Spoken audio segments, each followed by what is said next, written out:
I have Jack Mustard with me. He is frontman for Mustard. He's out of Texas, and he's here to talk about his music. How are you doing, Jack?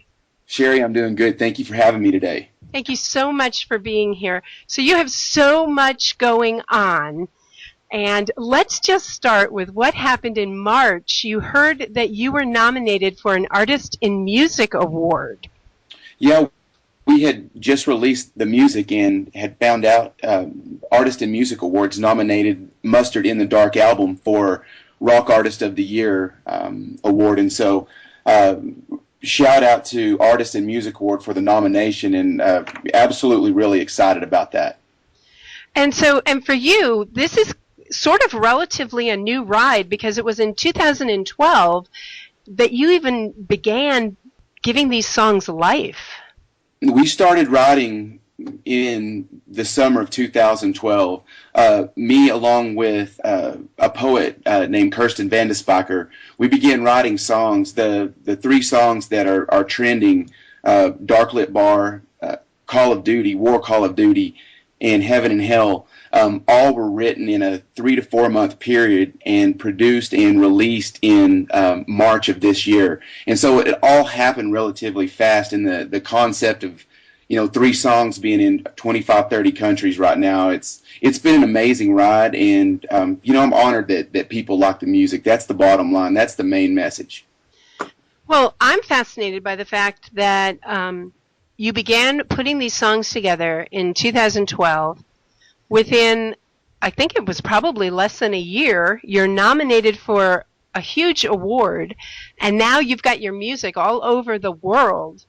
That's what bands dream of, but what rarely happens. So what has that ride been like? Sherry, it feels good. It feels really, really good. In the dynamics of the songs, one of the passions of mine is creating theme-based music. For example, Darklit Bar. There's a very, very specific theme that's oriented along with the song that basically moves someone when they're listening to the song from point A to point B. And that's the same thing with a lot of this music. And so to me, one of the neat ideas is that people are starting to push musicians and artists to write music that has specific meaning, and that has meaning that can actually move their soul. And so that's the big thing with me right now, is some of this music that people are listening to is actually moving them, and I couldn't be any more happier about it. Right, and theme-based music, as you said to me in an earlier conversation, is very powerful. It has an enormous effect on people. What have you found when you're doing live shows? What is the feedback you're getting from your audience? One of the things that I've prided myself on, and that we've done, is to create these songs, and especially the song patterns as it relates to where we're playing. We've done a lot of acoustic shows lately, and that's not something that I ever expected to do with music that's so intense and it's so vibrantly hardcore, if you will. Playing, for example, Heaven and Hell acoustically was not something that we even conceptualized. We've played a show where we had a rock violinist. There's a rock violinist that we play with named Maggie Scales. Probably one of the most phenomenal rock violinists that I've ever met or even heard of. The opportunity to play these songs with her and other musicians as well has just created a big dynamics in not only the music that we project, but how we project it and where we project it. And so a lot of different feedback from a lot of different people, but the concept of playing music and playing it to the crowd that we're playing it to is big to me. Okay. So where did music fit into your life growing up? Did you always play music? Have you performed publicly in the past? How did this all come about? I played in an acoustic cover band in Dallas, Texas around 2000. Enjoyed playing and just rocking, and really and truly my passions became more personal. I wanted to write music for myself. Not that I don't love playing cover songs, and not that I don't love other musicians' work, but the concept of writing dynamic music was always on the back of my mind and was always on my heart. And so, this is in this situation. There's been a kind of a slow build up to what led to these song creations in 2012. Okay. And do you draw upon is life experiences what you use when you're writing your music, or where does the music come from? Absolutely. I think we all can relate to, love,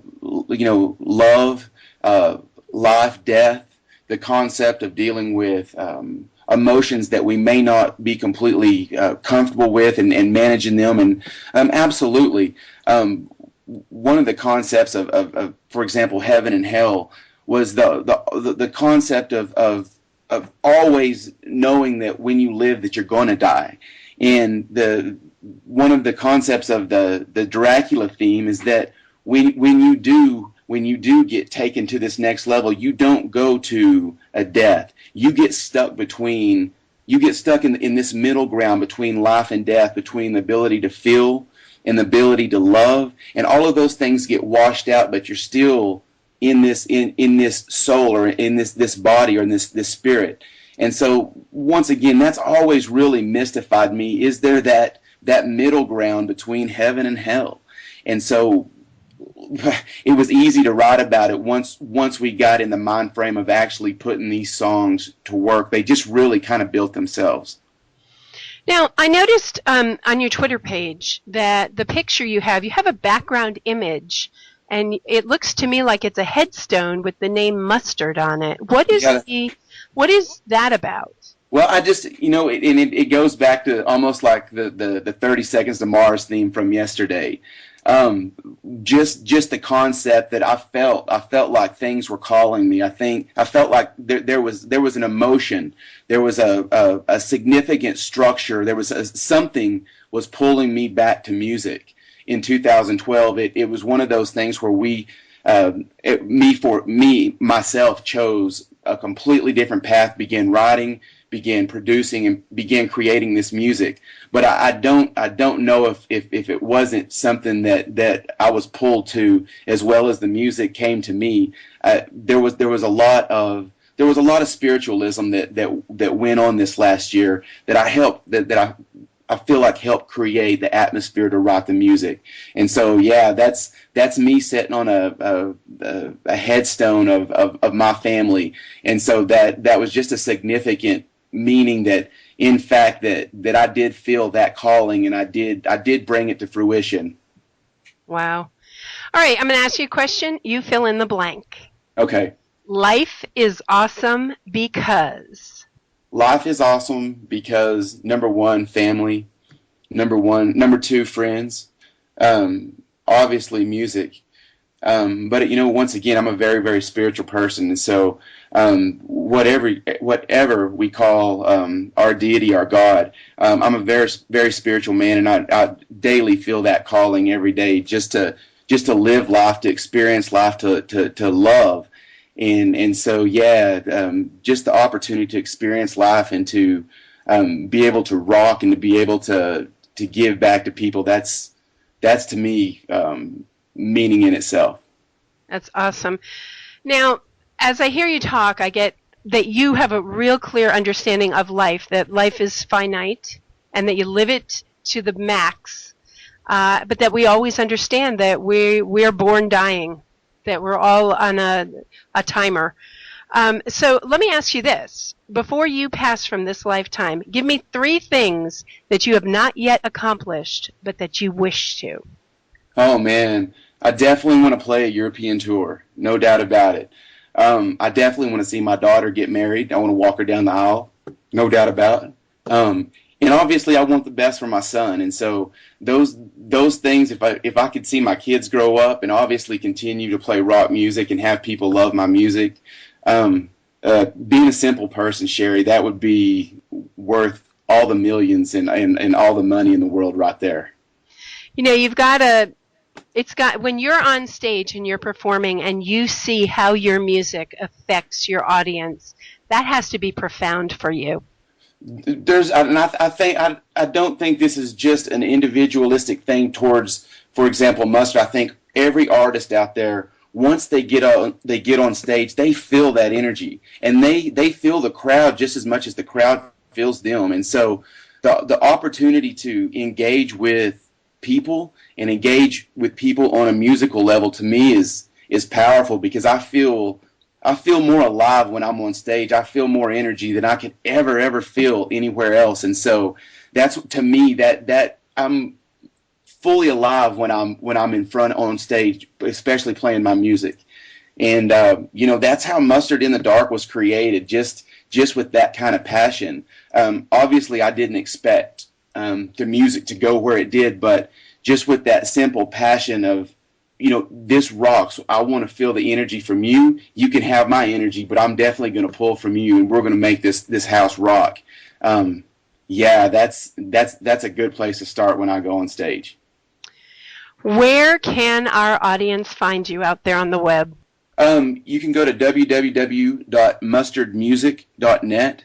That's my home site, and we keep pictures updated, and obviously we have a Mustard blog where we talk a lot about different music, different philosophies. I keep everybody updated on my movements, my new shows, but also the new music that we produce. A lot of times I'll put demos up, and just so people can see where we're going, and maybe even some acoustic jams. And so mustardmusic.net is a good place to go. We also are, and this is another thing, Sherry, I wanted to mention that we're featured on Twitter this week. And so just twitmusic.com, you can see, I think Mustard War Call of Duty is next to Metallica's Jason Newsted's band. Wow. And so we're really excited about that too. I told somebody today, I don't know as an upcoming artist that I even belong even in the same breath as Jason Newsted, but it's an honor to be associated with some of these guys that I grew up respecting and listening to, and just maybe they brought that passion out in me a long time ago, and the opportunity now to have music jamming along with Metallica or Newsted or any of those guys, it almost doesn't. It's almost a different world to me, but undoubtedly humbled about it. That is awesome. Congratulations on that. Hey, thank you so much. You're so welcome. So we're going to play Darklit Bar. Can you give us some background?